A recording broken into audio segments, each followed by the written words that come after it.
Episode 161 of Australia's #1 marketing show. Oh, there's a few ones in there. Listen in as I help someone shake off the corporate shackles, and I speak to someone who has by starting a sunglasses brand out of Bali.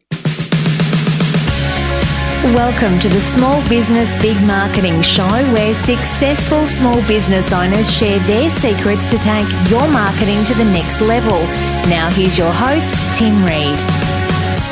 Welcome back, listeners, to another episode of Australia's favourite marketing show. I'm your host, Timbo Reid, but you, right there, lying in bed trying to get to sleep, shouldn't be listening to this show, are a motivated small business owner ready to crank out some great marketing, ready to build your business, to take it to the next level. And we are brought to you by the very, and I mean super very good folks at Net Registry, who are there to help you get your online marketing sorted, right? That's what they do. This show's about kind of cranking out unbelievable marketing on all aspects of your business.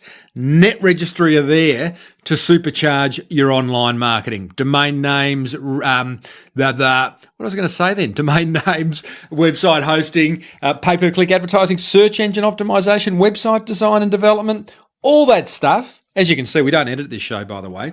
But Net Registry are superhuman when it comes to online marketing. Give them a buzz. Head over to netregistry.com.au. Tell them Timbo sent you, and they will get your online marketing sorted.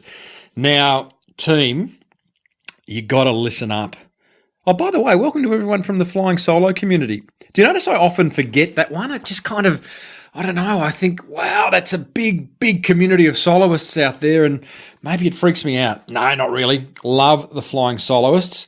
Hey, listen up, team. In today's episode, here's what we are going to cover.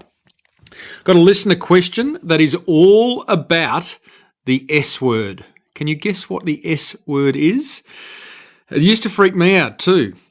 I got feedback from a listener who has created a national day for their brand as a result of a previous episode of this show. Pretty happy with that. Got a request and an idea from another listener who's wanting to break out, to break free. I want to break free of the corporate shackles and start their own business. I used to love that Queen song. I do love Freddie Mercury. But that's another story altogether. I've also got an update on what's going on inside the Small Business Big Marketing Forum.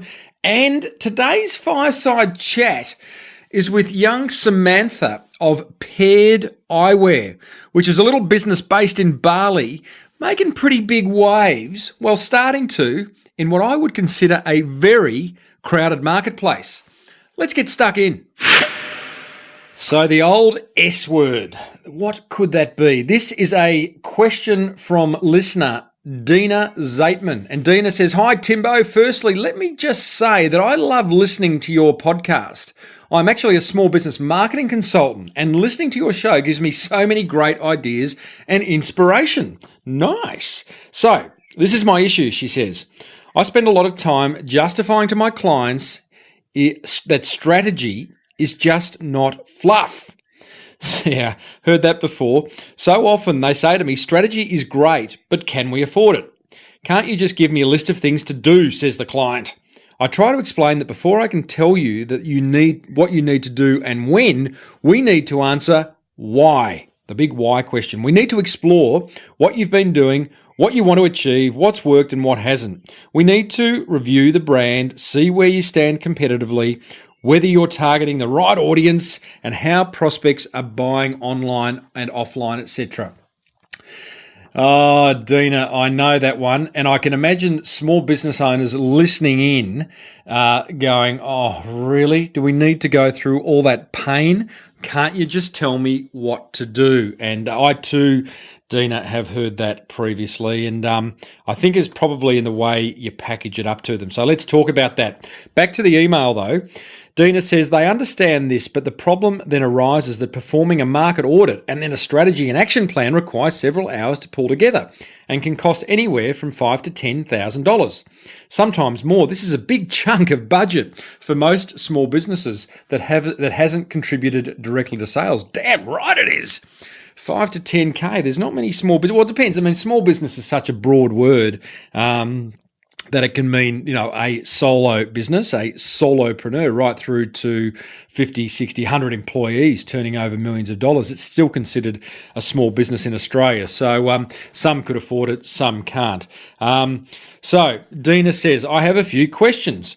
Let's go through them. Do small businesses understand what a strategy is opposed to tactics? Well, clearly not in your case, Dina, and I think on the whole, possibly not.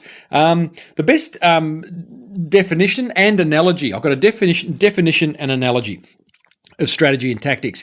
Strategy to me is just signposts. Strategy says go that way. That's the way you've got to go. And tactics is what you've got to do when you get there. The analogy is a fishing analogy. So with fishing, strategy will get you to the fish, right? Your prospects, your customers, your clients. Tactics and your creative execution is what will catch those fish. It's the bait that will catch those fish. So that's the difference between strategy and tactics. Tactics is the doing. Dina.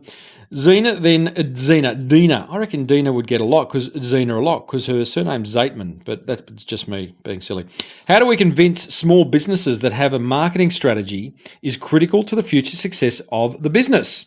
Well, I wonder whether you don't use the word strategy, Dina. I wonder whether strategy is just immediately kind of shuts people down, right? And freaks them out. It sounds complicated, intellectual. It sounds like what the top end of town would do, not us little guys. So I wonder whether you are better off talking about setting a direction for the business, for the marketing. We've got to set a direction because, and the way I visualize that is, if you're looking at your marketing, then you could actually go one of 360 degrees. You could go that way. Here I am pointing, audio medium, Timbo. But there are so many different ways you can go with your marketing strategy that I wonder whether you're better off talking about setting a direction. The other thing I would do, Dina, is instead of saying we've got to get a strategy, is just working with a client and starting at the end and working your way backwards. And, small business owners listening in, we can all do this. So ask yourself, what does the end look like? What does success look like in, say, 12 months of a marketing campaign? And paint that picture. And then work your way back. And if that's where you want to be, then what do you need to do in order to get there? And working your way back will by default help you create a strategy or a direction. Don't use the S word, Timbo, for your business. So that's probably what I do in that case. Dina then goes to ask, final question, what form of marketing strategy should I offer small businesses that is still effective but doesn't break the bank? The 20-page report doesn't cut it. Well, you could consider leveraging. So one of the things I did, Dina, in terms of wanting to work with the small businesses, many of which listen to this show, downloaded in 110 countries, by the way, is that you leverage. You might do a workshop or you might do a webinar series. You might even do a podcast and leverage your knowledge that way. Share your knowledge that way. And the other thing I do is ask a series of questions that they're not framed as strategy, but if you did want to work with the businesses still one-on-one, which sounds like you want to do, Dina, is that here's some questions that I would ask, and there's actually 10, so I'll whip through them. So when you're sitting down with a business and trying to get a sense of where they're at and where they want to be and how you can help get them there through marketing strategy and marketing tactics, here's some questions. What comes to mind when you think about marketing generally? What marketing have you done in the past 12 months? What marketing has worked best for you? How much money do you plan on spending on marketing in the coming 12 months? And how much time do you plan spending in the coming 12 months on your marketing? Which particular areas of marketing would you like to explore when we meet? Why do you do what you do? So getting into a bit of brand discussion. Who are you trying to appeal to? How do you want people to describe your brand? What outcomes are you seeking from your marketing over the coming 12 months? And what does success in your business look like for you? So there's some questions that, in answering them and working through them with a small business, you're going to get a very clear insight into where they are and where they want to be. And then your strategy, and don't mention the word strategy, can fill in those gaps. So, Dina, I hope that helped. Thank you so much for your kind feedback about the show. And go get them. Just don't use the S word. So one of the things I didn't mention at the top of this show was the fact that I have got a webinar happening on Wednesday, December 4 on content marketing. As you know, the full day workshop that I was going to run, I have postponed until next year, under advice that it was just a little bit too close to Chrissy, Timbo. So we are going to do a webinar because I really, really want you guys to get a running start into 2014 with your content marketing. I want to see your content marketing strategy blossom, at least be started when 2014 begins. So it's going to be a 2-hour webinar, and I'm going to cover what content marketing is, why it's so important to your marketing strategy, how you can implement one. I'm going to show you how to get crystal clear via my 3-step process on getting your editorial mission sorted out. I am then going to show you how you are never going to run out of content ever, because that's a fear of all content marketers. They're going to run out of things to say.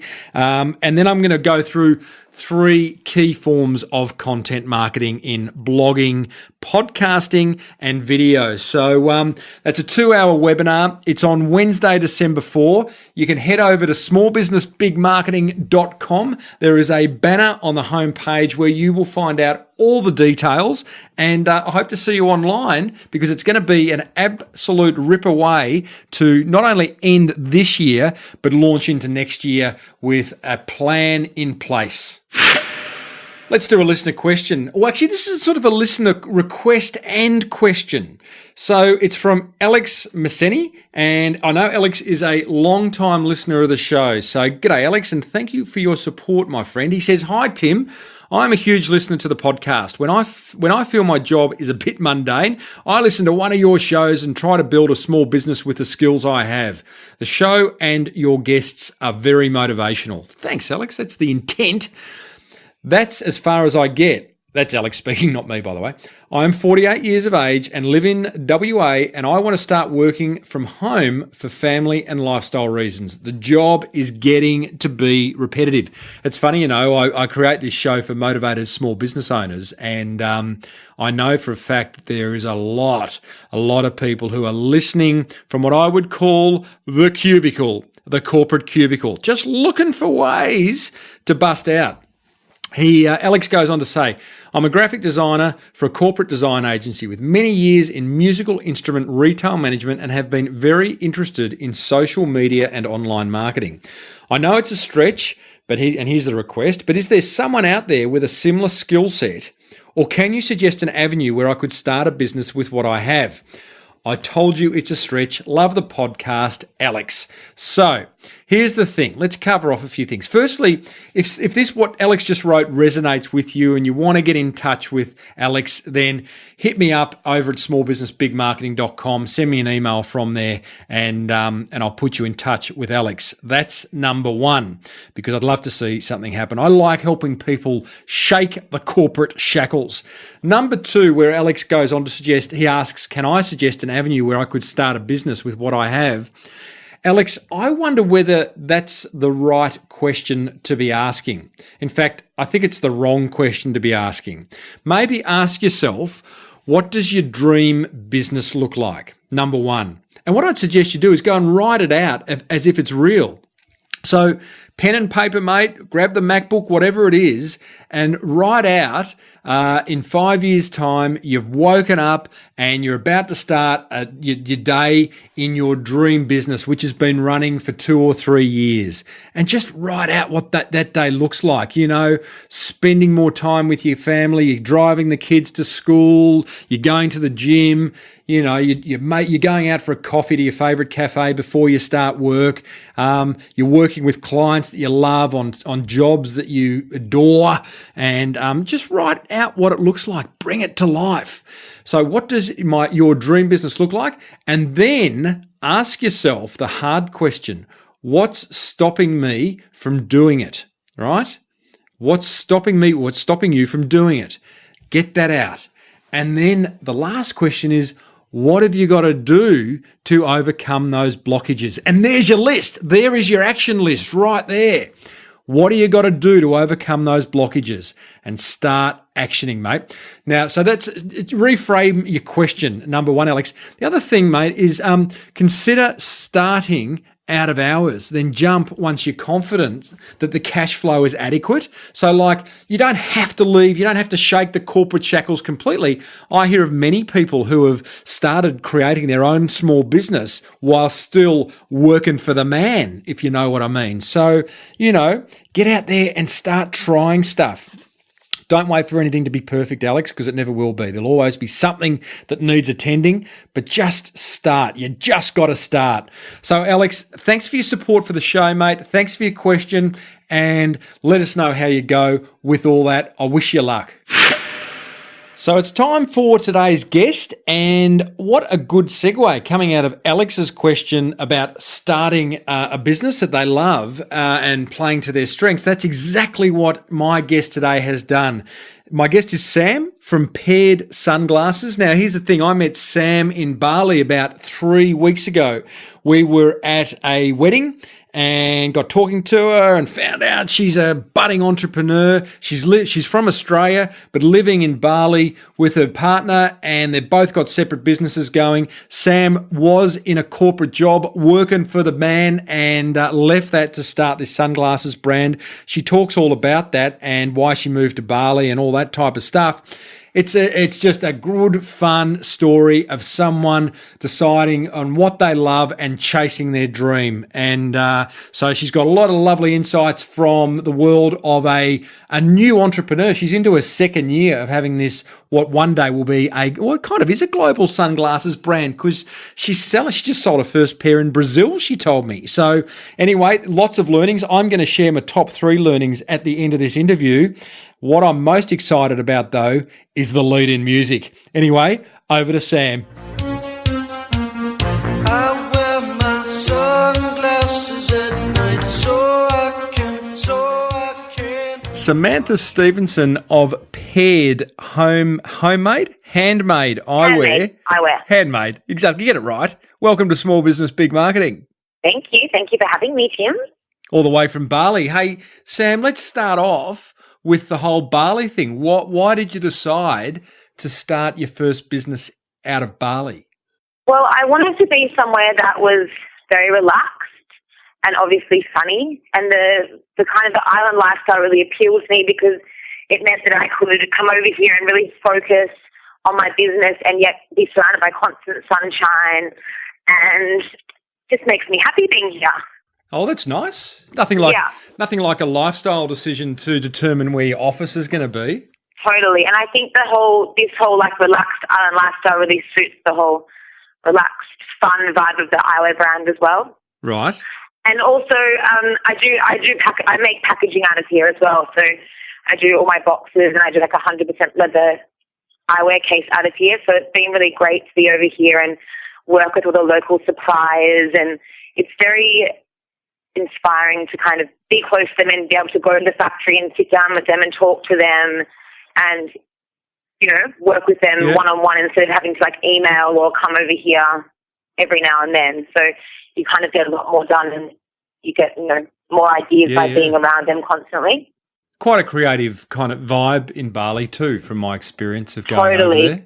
There are the majority of the people that you meet here, all the expats, whether they're from a lot of them are from Australia, but there's also lots of Europeans here as well, lots of French, Italians.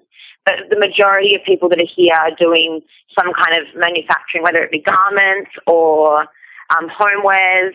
So you're kind of surrounded by a lot of creative people who are, looking to create something new, and Bali is the perfect place to do it. Sam, how do you not avoid just whacking the sarong on and finding the closest hammock? It is hard. It has taken a lot of self-discipline. Like, I'm actually sitting in my villa now, and my villa opens out onto the pool, and I often look out the window and think, oh, that would be nice. But I have to actually being here has made me a lot more focused. So there's, in a way, there's less distractions here, like less friends, less things to do in a way. So I actually really do focus a lot more. I mean, I do have the occasional little dip in the pool. Yeah, well, you're allowed to do that. But because I have my own hours, I can make it up elsewhere, That's my justification. Is it also, okay, so there's self-discipline there. Also, again, my experience of Bali or anywhere tropical, even Queensland in Australia, all of a sudden there's just time becomes different. So how do you avoid falling into the trap of operating at what is a much slower pace? Well, I think that, moving to Bali, you do have to take into consideration the island time because it really does exist here. Yeah. So it's that when dealing with suppliers and dealing with, dealing with anyone externally, you have to learn to be very calm and wait because sometimes, I'll go and see a supplier and they'll say, well, I said, well, can you have it done within a week? And everyone kind of says, yes, no problem. But, it could be a month later because they don't often want to disappoint you. So they'll say yes. And then, 3 weeks later, you're still waiting. So I think that you do have to take that into consideration and it's made me a lot more patient because you can't rush anyone. It's kind of out of your hands. When you do your timelines and a week, you really got to factor in as being like a month, for example, because you do have to meet deadlines of you've got retailers and wholesalers and all sorts of stuff happening in other parts of the world that, you can't ring up and say, oh, look, we're kind of operating on Bali time, so can you just wait a few weeks? No, you have to I put in a big buffer for things. The majority of my manufacturing is done through Japan and China, so that is a lot more. That is very efficient, and you can usually, of course, there's always bits and pieces that are out, and you can't help that; it does come out of your hands. But in Bali, with my packaging, my printing and things, I leave a big buffer. That's kind of probably the first thing I work on, and then just so I have enough time to kind of give myself a bit of island time buffer. Tell me, I'm guessing also, besides lifestyle decision of starting a business in Bali, there'd be a cost decision. I imagine it's a pretty cheap place to start a business. It is. That was another thing that, did draw me to come here. Yep. Because, I initially, after I left my full-time job where I was an eyewear designer for 5 years, I decided to start my own label. And, I was from Sydney and living in Sydney is ridiculously expensive. Rent, everything, just to walk out into the streets. Yeah. So coming here, you can live very cheaply here, which is, obviously another draw card to coming here. And, and it's just such a nice place to be. The Balinese culture is so lovely and the people are so lovely. And I love, all my suppliers and manufacturers, I have a really good relationship with them now. And, it's a really nice place to be. And, the fact that it is cheap is, it's great for the business because I don't have, it's such a small business and we've just started. So Sam, let's talk about where the idea for paired homemade, I keep saying homemade, handmade eyewear came from. Handmade. Homemade's kind of nice too. It is nice. Homegrown. Homegrown. So you're working for 5 years for who? I worked for Subi, the denim company in Australia. Okay, so you're in that whole fashion space. And I worked very closely with the head designer there for 5 years, doing that eyewear with him. And then I kind of just decided that I wanted to branch out into my own. I had a lot of my own ideas and a lot of ideas of the direction that I wanted to take something into. Because I feel like, the eyewear market is very saturated now. And it's kind of, a lot of brands kind of, will just, recycle a vintage frame they find and just copy it exactly. I kind of wanted to bring back, the small details and really, have someone make a product that people really care about and look at and think, I love all these little details. I love the thought that's gone into it. Oh, well, let's talk about that because when I met you in Bali a few weeks ago, I'm always fascinated when I hear someone who's recently entered what is a crowded, saturated marketplace. You know, I had the guy on a few months ago, this guy, Daniel Flynn, he started another bottled water brand, right? I was going, wow, really? Does the world need more bottled water? Now, his point of difference was that he was a social entrepreneur and, you know, he was saving the world. So tell me about, you know, there's no shortage of sunglasses in the world. So what sets Paired apart? What gave you the courage where you've gone, oh, yeah, this will be different to everything else that's out there? I just think I was kind of just fed up with, you know, not being able to explore certain like techniques or certain like acetate combinations, material combinations because of, you know, cost or fitting into like a certain, you know, into a certain design plan or range plan. Mm-hmm. So, and I also, like I mentioned earlier, I was, you know, I felt like there's kind of been a little bit of love lost in that the actual design of the design of the product and just kind of ripping off, you know, vintage frames or. Yep. So yeah, I think that I wanted to bring back a little bit of like a details of the product, a really great quality for the price point. That's what I think also was missing. There's a bit of a gap in the market. Did you get a sense? Did you get a sense in the full-time job that the market was screaming out for something more than the big brands were offering? Yeah. So I wanted to create like a small boutique label that, you know, they might not necessarily be the masses, but I would get a really nice following of people who appreciated what I was doing. They appreciated my design style. They appreciated the detail and the time that I put into it.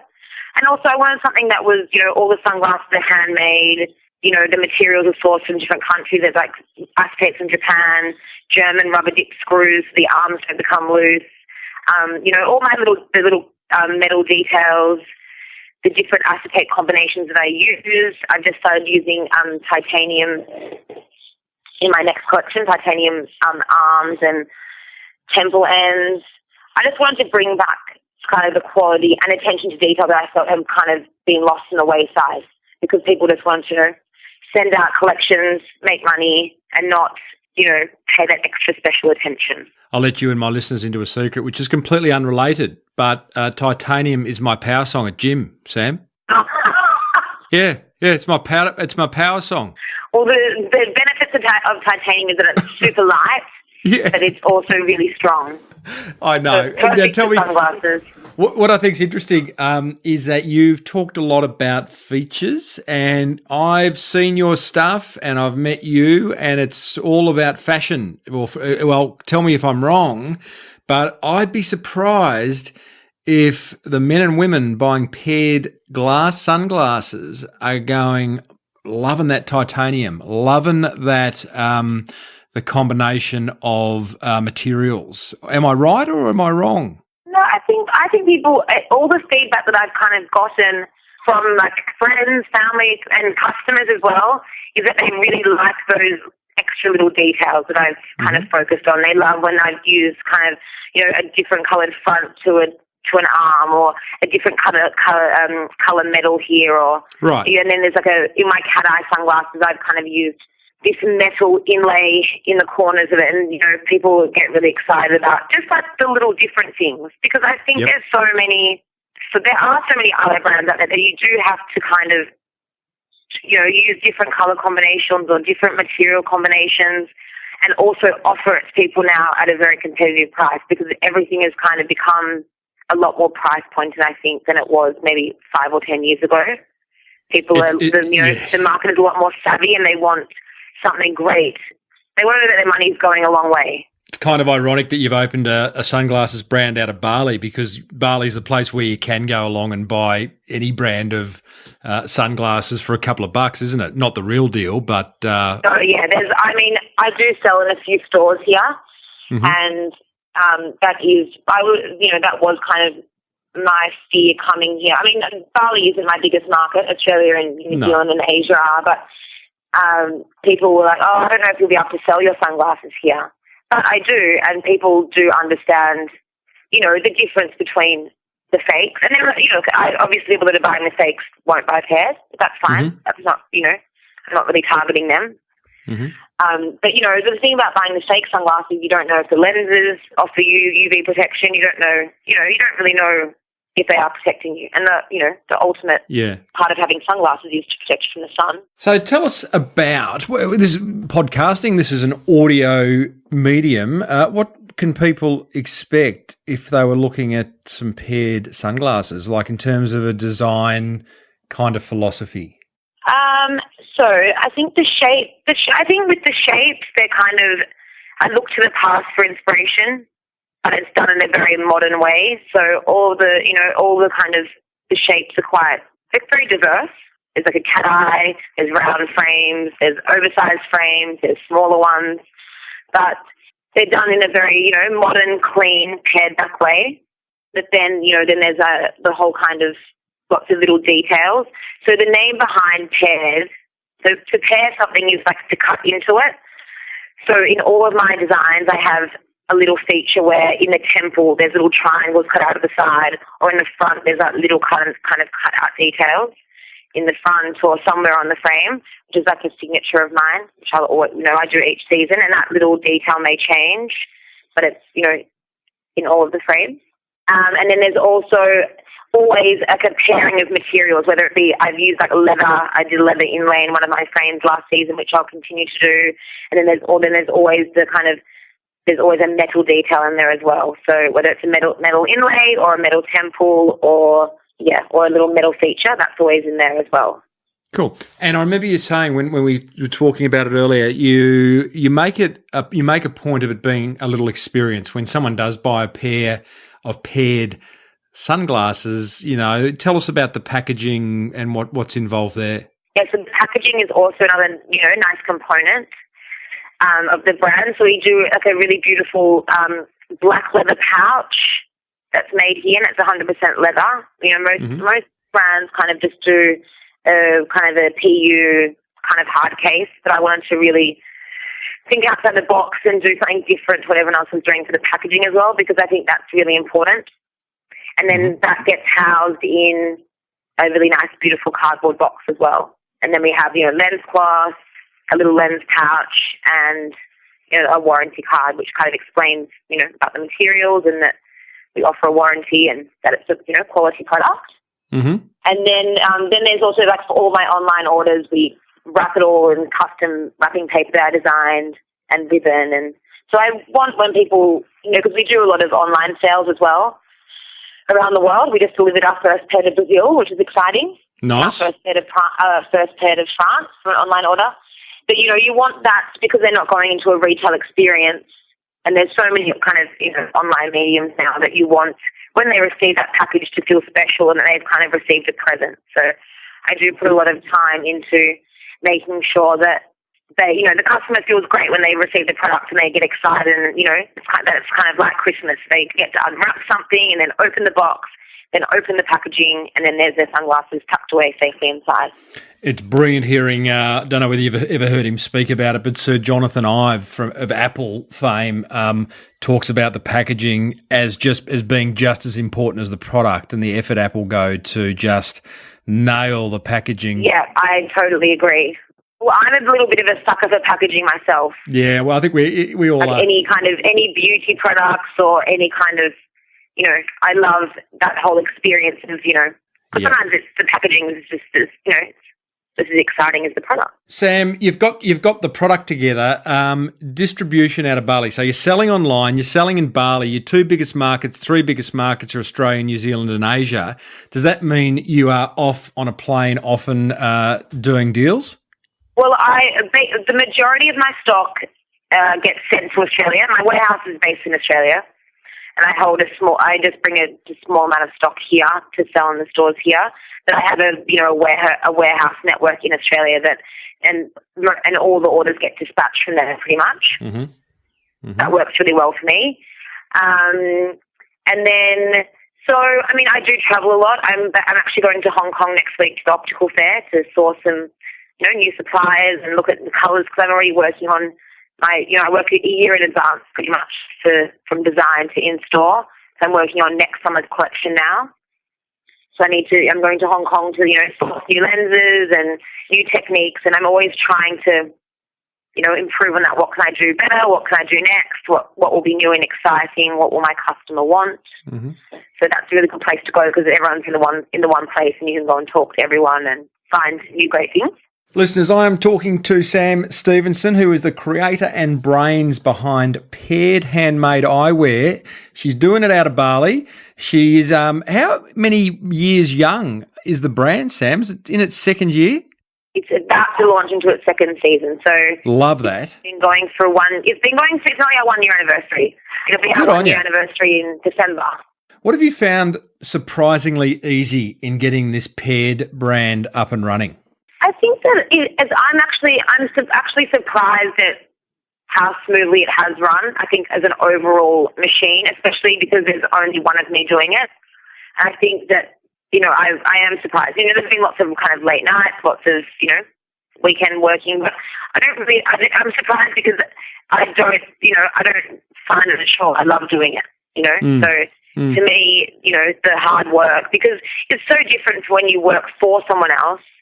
Because every hour that you put in, ultimately you get out. So totally, if you have to do that extra weekend, well, it's fine because it's all going towards the greater good and making the business better. And I've actually found there have been hard days, and there will continue to be hard days, along the way.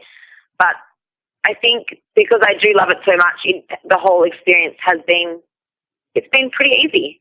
It is. Yeah. I mean, it is hard. Being in Bali sometimes and needing to be back in Australia or vice versa, and and also you do feel a little bit stretched being the only person in the business. Mm-hmm. But I think if you that's when it gets to the point where you need to start outsourcing and finding other people who are good at good at certain areas that you can outsource to. So on that point, you don't have any other full-time staff. You got no one else on your payroll. Everything else is done via contract. Yeah. So we have, I have some warehouse. I have someone doing my warehousing. Mm-hmm. And then I also have a PR agent who takes care of Australia. Mm-hmm. And then I have a sales agent I have sales agents in Australia and New Zealand and distributors in Thailand, South Korea. And then I just sell directly to other international stores. But yeah, so I started off doing everything myself, mm-hmm. but it just got all too hard, and I was a little bit too stressed. Yep.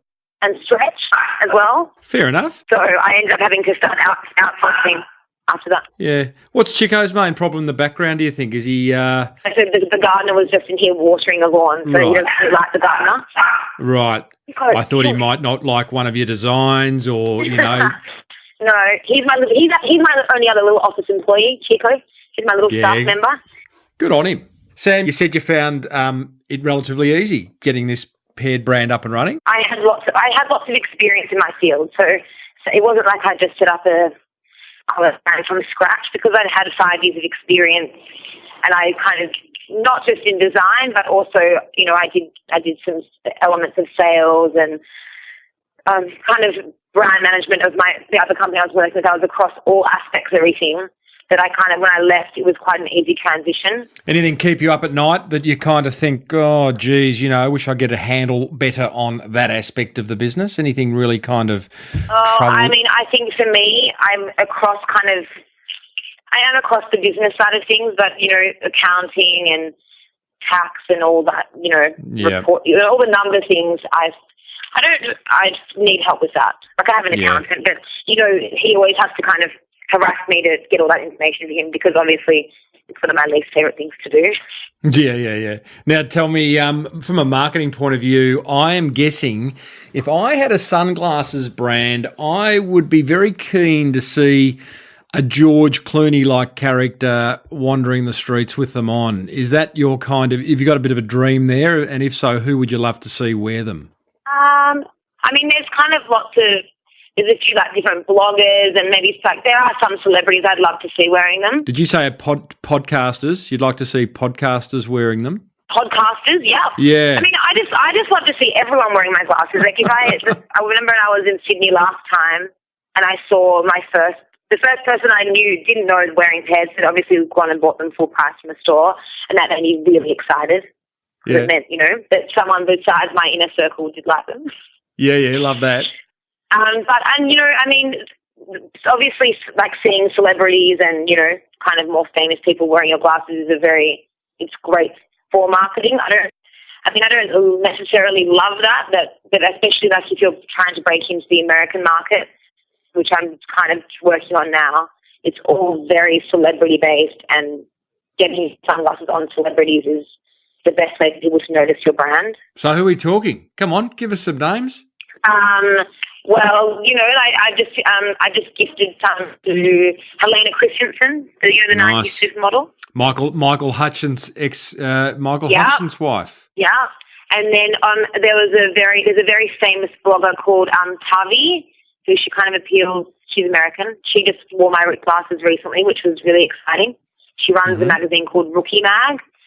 So it's kind of based for kind of a young, like, fashion market. Mm-hmm. You know, there's obviously, like, for me, there's lots of, like, fashion editors that I'd like to see wearing them. Like, there's one who I love, like, Anna Della Russo, who's the head of creative director of Vogue Japan. Yep. You know, there's people like that I'd like to see in them. So, you know, fingers crossed, one day. Cool.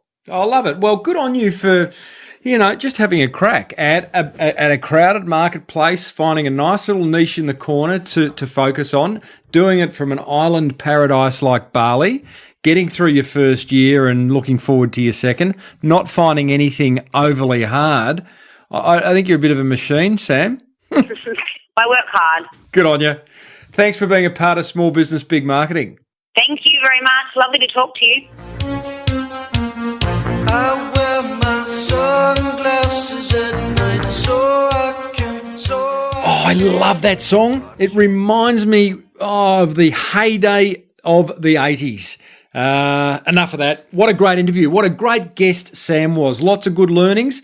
Makes you kind of want to go and start a business in Bali, doesn't it? Like right now, just kind of hanging the feet off the hammock, MacBook on the lap, you know, got the Mobi going, just doing deals. Yeah, I don't think it's like that. I think she's been very smart moving to Bali, where costs are low and life is good. 3 learnings from that fireside chat with Sam of Paired Sunglasses. Number 1, I think just seriously give some serious thought to your office location. Bali, she made a really smart economic decision running the business out of Bali. It's like a previous guest, Jamian from Travel Sim, who set up his office alongside a major Queensland university because he's got this big call centre where he was employing intelligent young people to do part-time casual work, and he was like a big catchment area being alongside that university. So putting some thought into your office location, tick.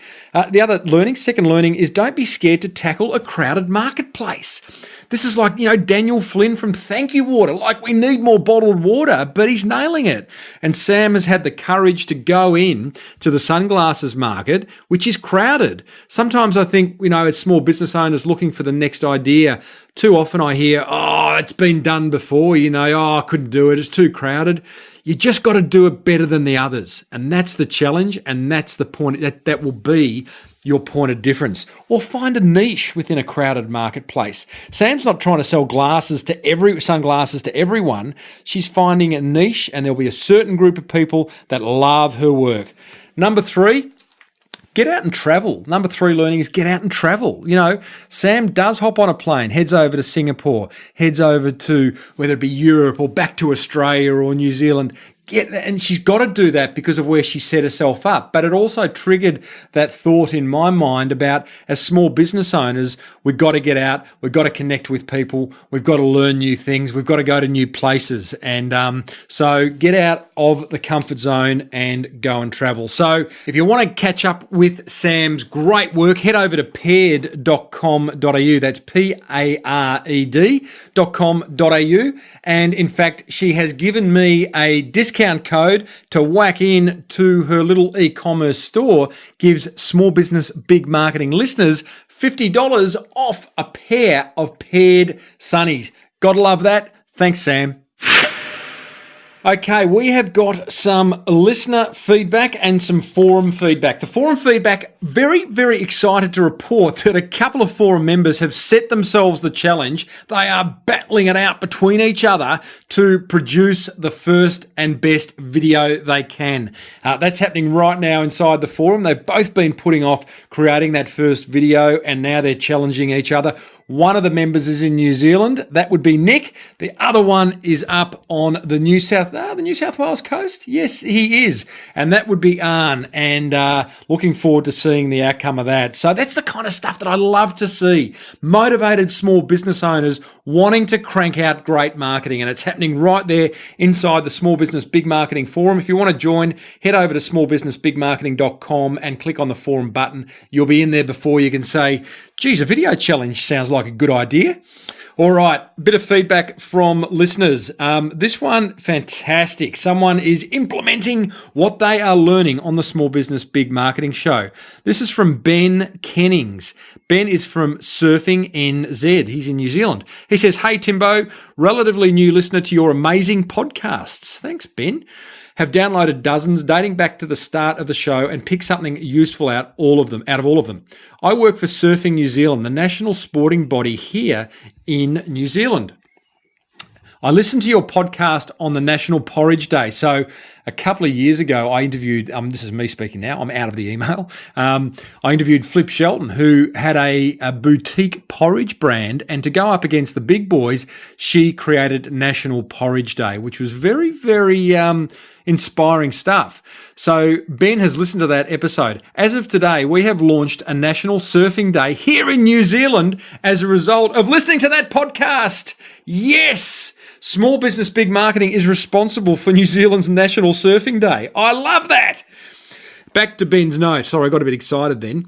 There is an International Surfing Day which is scheduled for the Northern Hemisphere summer, but we have thought we would make more use of our summer sunshine. So the day is not absolutely a new concept for surfing, but your podcast kicked us into gear with our own version. Yeah! I'm hanging 5 or whatever those surfer boys do. Lots of positive info to get out there about surfing, so we are excited to see how the day unfolds and watching everyone celebrate it in their own way. Porridge and surfing. Who would have thought? Thanks again. Regards, Ben. Wow, that's exciting. That's a credentializer. Yeah, Small Business Big Marketing Show, #1 marketing show in the country, 110 countries it's downloaded in, listened to by tens of thousands of small business owners around the world, and responsible for New Zealand's National Surfing Day. That's all in a day's work. Okay, one other lovely bit of feedback from Nathan of Bender's Gym. He says, hello, Timbo. Firstly, I really appreciate your show and love your ability to make what many speak of the more practical. You report on the successes that actually exist, which produce the results we all aim for. Thanks to you, we all dream bigger and see clearer. We now know what is possible. This is an inspiring email, Nathan. You give me encouragement and have helped me climb the ladder of success in a remarkably short period of time. Hey, Nathan, that's great, mate. I am absolutely chuffed that I am helping you do that and to launch a National Surf Day in New Zealand all in one breath. Well, a couple of breaths. But so, Nathan, mate, thank you so much for your support. Listeners, keep the feedback. Questions coming. Head over to smallbusinessbigmarketing.com and you can flick me an email straight away. It might be a marketing question, might be some feedback, might be that I talk too loud or that I get too excited. Whatever you want to tell me, I love to hear from you. All feedback is constructive and warmly welcomed. I would have thought that is enough marketing gold for one episode of the Small Business Big Marketing Show. So let's wrap it up. Big episodes coming up, including a funny business episode with our old mate Andrew Griffiths and some other amazing guests. Some really interesting stuff coming up in future weeks of the show. Big thank you to Net Registry, who are there to get your online marketing sorted. And just head over to netregistry.com and you will be amazed at what they can do in terms of, just kind of websites, domains, all that type of stuff. Be sure to join the Small Business Big Marketing Forum over at smallbusinessbigmarketing.com. And don't forget my content marketing webinar that will be happening on December. Let me check my notes. December 4. Wednesday, December 4. Look forward to seeing as many of you on that as possible. Head over to smallbusinessbigmarketing.com and click on the banner on the homepage to find out all the details. Hey, listeners, I love your work. Thank you so much for listening. May your marketing be the best marketing. You've been listening to the Small Business Big Marketing Show with Tim Reid. Want more marketing goodness? Then visit smallbusinessbigmarketing.com.